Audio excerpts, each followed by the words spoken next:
إن الحمد لله نحمده ونستعينه ونستغفره ونعوذ بالله من شرور أنفسنا ومن سيئات أعمالنا من يهده الله فلا مضل له ومن يضلله فلا هادي له وأشهد أن لا إله إلا الله وحده لا شريك له وأشهد أن محمدا عبده ورسوله أما بعد فإن خير الحديث كتاب الله وخير الهدي هدي محمد صلى الله عليه وسلم وشر الأمور محدثاتها وكل محدثة بدعة وكل بدعة ضلالة وكل ضلالة في النار۔ گرامی قدر مشاہدین، آج کے محاضرہ میں اللہ کے فضل و کرم سے انشاءاللہ والدین کے ساتھ حسن سلوک اور ان کی اطاعت گزاری و فرما برداری سے متعلق چند باتیں بیان کرنے کی کوشش ہوگی۔ اللہ تعالی ہمیں اسے بخیر و خوبی بیان کرنے، آپ کو سننے اور سمجھنے اور ہم سب کو اس کے مطابق عمل کی توفیق سے نوازے، آمین۔ اس سلسلے میں قرآن پاک میں بہت سی آیات اور نبی کریم صلی اللہ علیہ وسلم کی بہت سی احادیث ہیں۔ چند آیات اور احادیث کو ہم آپ کے سامنے پیش کرتے ہیں۔ اس سلسلے میں سورہ اسراء آیت نمبر 23 اور 24 میں اللہ تعالیٰ کا یہ قول ہے، وَقَضَىٰ رَبُّكَ أَلَّا تَعْبُدُوا إِلَّا إِيَّاهُ وَبِالْوَالِدَيْنِ إِحْسَانًا إِمَّا يَبْلُغَنَّ عِندَكَ الْكِبَرَ أَحَدُهُمَا أَوْ كِلَاهُمَا فَلَا تَقُل لَّهُمَا أُفٍّ وَلَا تَنْهَرْهُمَا وَقُل لَّهُمَا قَوْلًا كَرِيمًا وَاخْفِضْ لَهُمَا جَنَاحَ الذُّلِّ مِنَ الرَّحْمَةِ وَقُل رَّبِّ ارْحَمْهُمَا كَمَا رَبَّيَانِي صَغِيرًا۔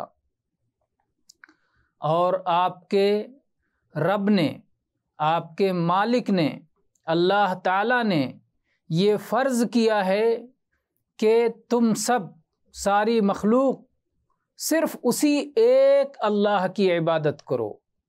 یہ اللہ تعالیٰ نے اس آیت میں پہلا حکم دیا کہ توحید کو اپناؤ اور شرک کو چھوڑو۔ لا تعبدوا الا ایاہ، لا الہ الا اللہ، یہ پہلا حکم ہے اللہ کا کہ صرف ایک اللہ کی عبادت کی جائے اور اس کے سوا اور کسی کی عبادت نہ کی جائے۔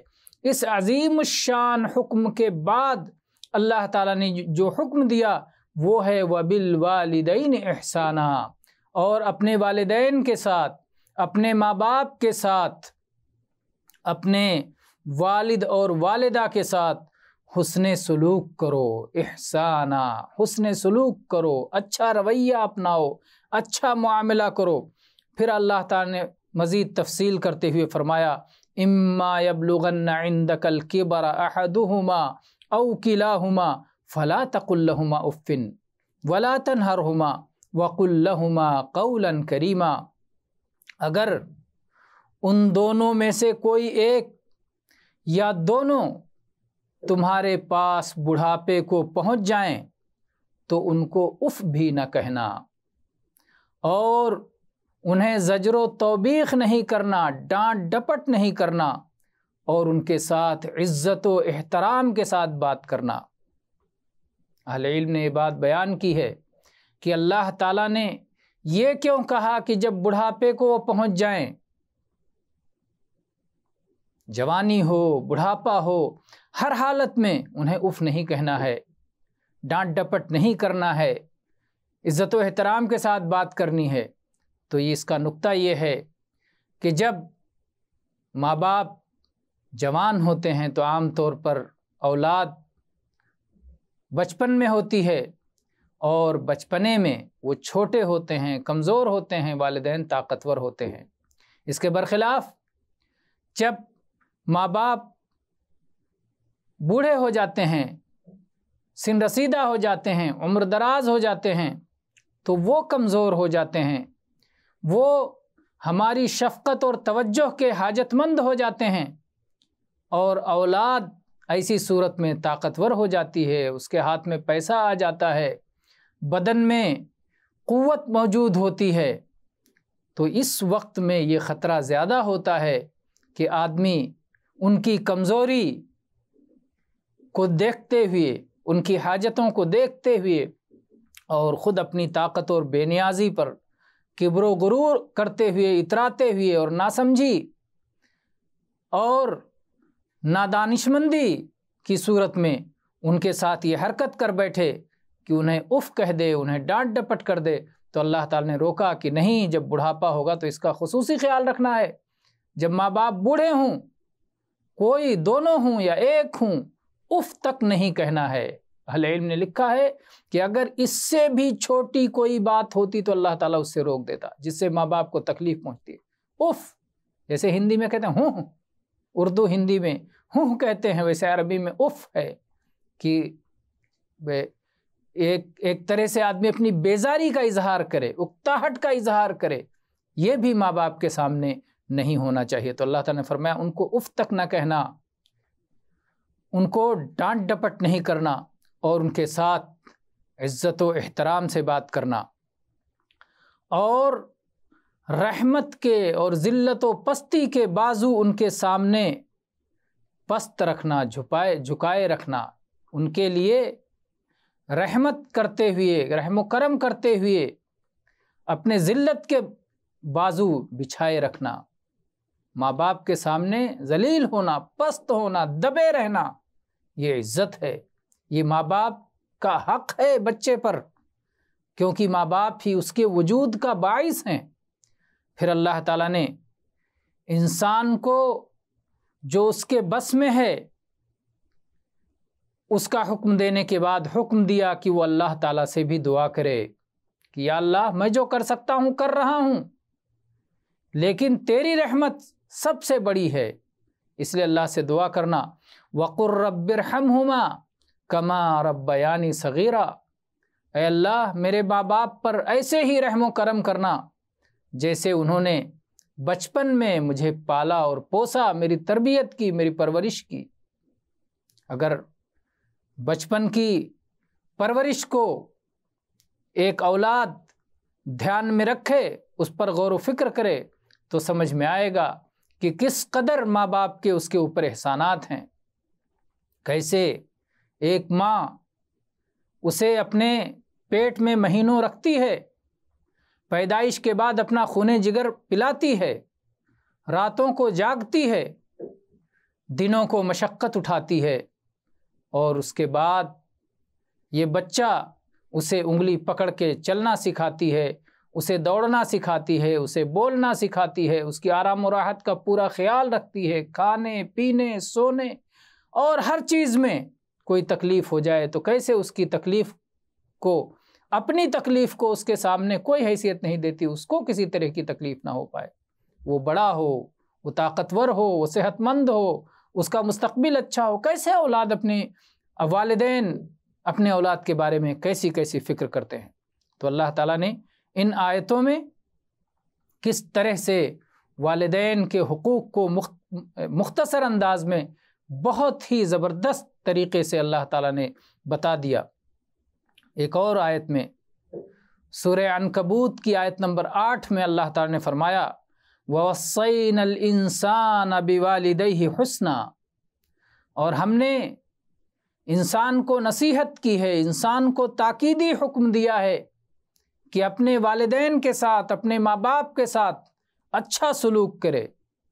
وَإِن جَاهَدَاكَ لِتُشْرِكْ بِي مَا لَيْسَ لَكَ بِهِ عِلْمٌ فَلَا تُطِعْهُمَا، اور اگر ماں باپ تمہیں مجبور کریں کہ تم اللہ کے ساتھ شرک کرو، ایسا شرک جس کے بارے میں کوئی علم موجود نہیں ہے، تو تم ماں باپ کی بات نہ مانو۔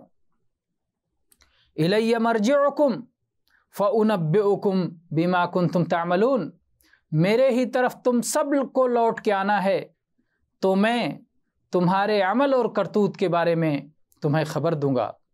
یہاں اللہ تعالیٰ نے والدین کے ساتھ حسن سلوک کا تاکیدی حکم دیتے ہوئے ساتھ میں یہ وضاحت فرما دی کہ اگر اللہ کا حق اور والدین کا حق ٹکرا جائے تو ایسی صورت میں اللہ کا حق مقدم ہوگا، اللہ کا حق اسے ترجیح حاصل ہوگی، اللہ کے حق کو نہیں چھوڑا جا سکتا۔ والدین شرک پہ آمادہ کریں، شرک کرنے کا حکم دیں، ایسی صورت میں والدین کی اطاعت نہیں ہوگی، اللہ کی اطاعت ہوگی۔ لا طاعت لمخلوق فی معصیت الخالق انما الطاعت فی المعروف۔ جب اللہ کی نافرمانی ہو رہی ہو اس وقت کسی مخلوق کی اطاعت نہیں ہوگی، چاہے وہ ماں باپ ہی کیوں نہ ہوں۔ اطاعت یہ دستور کے مطابق ہوگی، معروف اور نیکی میں اطاعت ہوگی۔ تو یہاں اگرچہ ظاہر بات ہے شرک کا حکم کون سے والدین دے سکتے ہیں؟ وہی والدین شرک کا حکم دے سکتے ہیں جو خود شرک پر ہوں۔ صاحب ایمان والدین تو شرک کا حکم نہیں دے سکتے، تو گویا اگر مشرک والدین ہوں تو بھی ان کے ساتھ حسن سلوک کا حکم ہے۔ اللہ تعالیٰ نے فرمایا ہم نے انسان کو اس کے ماں باپ کے ساتھ حسن سلوک کی تاکید کی ہے۔ اگر وہ شرک کا حکم دیں تو شرک نہیں کرنا، لیکن ان کے ساتھ حسن سلوک ہونا چاہیے۔ کافر ہونے کے باوجود، مشرک ہونے کے باوجود ماں باپ کے ساتھ اچھا رویہ، اطاعت و فرما برداری کا، حسن سلوک کا اپنایا جائے گا۔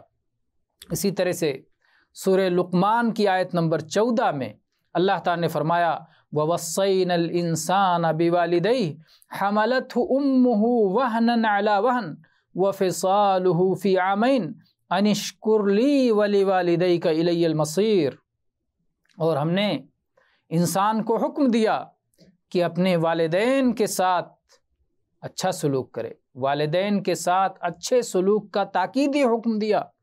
اس کی ماں نے کمزوری پر کمزوری کے باوجود اسے اپنے پیٹ میں اٹھائے رکھا، اس کا بوجھ لادے رکھا اور اس کو 2 سال تک دودھ پلاتی رہی، خون جگر پلاتی رہی۔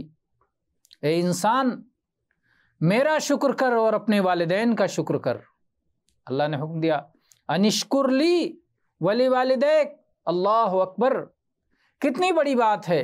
اللہ تعالیٰ نے اپنے شکر کے ساتھ ساتھ والدین کی شکر گزاری کا حکم دیا اور فرمایا الی المصیر، میری طرف ہی تمہیں پلٹنا ہے، تمہارا ٹھکانہ میری جانب ہے، آنا ہوگا میرے سامنے۔ پھر یاد رکھنا کہ میں نے جہاں اپنی شکر گزاری کا حکم دیا تھا وہاں تمہارے ماں باپ کی شکر گزاری کا حکم دیا تھا۔ تم نے اس حکم کی کس قدر تعمیل کی اور کتنی کوتاہی کی۔ اس سلسلے میں جب ہم نبی کریم صلی اللہ علیہ وسلم کی احادیث کو دیکھتے ہیں تو بہت ساری احادیث ہمیں ماں باپ کے ساتھ حسن سلوک کی ترغیب دیتی ہیں۔ اس سلسلے میں ابو ہریرہ رضی اللہ عنہ کی یہ متفق علیہ حدیث کہ ایک شخص رسول اکرم صلی اللہ علیہ وسلم کی خدمت میں آیا اور اس نے دریافت کیا اے اللہ کے رسول من احق الناس بحسن صحابتی، میری اچھی صحبت کا سب سے زیادہ حقدار کون ہے، جس کے ساتھ میں اٹھوں بیٹھوں، جس کا میں خیال رکھوں، جس کو میں خوش رکھوں، تو وہ کون ایسا ہے؟ آپ نے کہا امک، تمہاری ماں اس کا سب سے زیادہ حقدار ہے۔ پھر پوچھا اس کے بعد کون؟ آپ نے فرمایا تمہاری ماں۔ پھر پوچھا اس کے بعد کون؟ کہا تمہاری ماں۔ پھر اس کے بعد کہا اس کے بعد کون؟ آپ نے فرمایا تمہارے باپ، تمہارے والد۔